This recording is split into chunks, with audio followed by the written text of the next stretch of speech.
Soy Alfonso Daniel Rodríguez Castelao, aunque muchos me conocen simplemente como Castelao.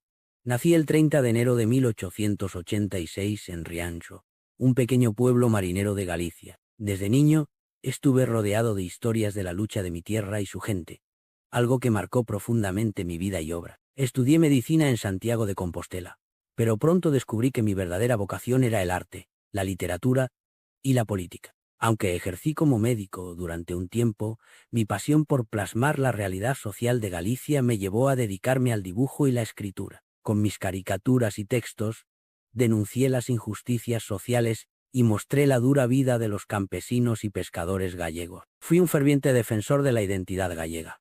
Participé activamente en el movimiento galleguista y fui uno de los impulsores del Estatuto de Autonomía de Galicia. En 1931, fui elegido diputado en las Cortes de la República, donde luché por los derechos de mi pueblo. Durante la Guerra Civil Española tuve que exiliarme, primero en Francia y luego en Argentina, donde continué defendiendo la causa gallega. En el exilio escribí algunas de mis obras más importantes, como Sempre en Galiza, considerada un manifiesto del galleguismo. Mi arte, mis escritos y mi vida siempre estuvieron al servicio de Galicia, de su lengua, su cultura y su dignidad. Sempre en Galiza es un libro que escribí durante mi exilio y lo considero mi testamento político y cultural. En él expreso mi amor por Galicia, mi compromiso con su libertad y mi lucha por preservar su identidad, su lengua y su cultura. Es una obra que trasciende mi tiempo, pues busca inspirar a los gallegos a luchar por su dignidad y autonomía.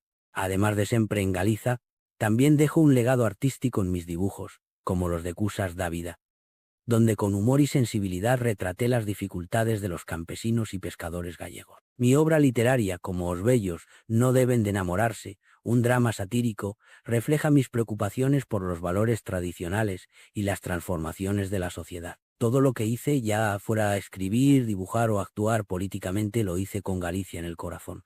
Mi obra es, en esencia, una declaración de amor a mi tierra. Fallecí el 7 de enero de 1950 en Buenos Aires, pero mi corazón nunca dejó de estar en Galicia. Aunque no pude regresar en vida, mi obra y mi espíritu permanecen en mi tierra, inspirando a generaciones de gallegos.